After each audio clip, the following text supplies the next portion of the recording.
ایک خاموش لمحہ تھا، نہ کوئی آواز نہ کوئی دکھاوا، صرف ایک ہاتھ تھا جو مدد کے لیے آگے بڑھا۔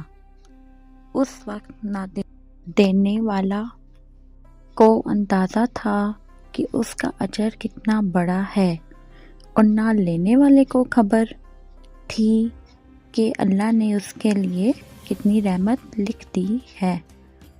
رسول اللہ صلی اللہ علیہ وآلہ وسلم نے فرمایا، صدقہ مصیبت کو ٹال دیتا ہے۔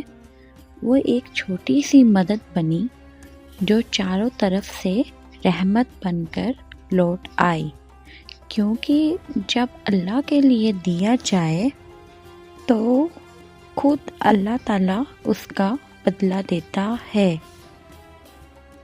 جو اللہ تعالیٰ کے لیے دیا وہ ضائع نہیں ہوتا، اور نیکی کبھی خالی نہیں جاتی۔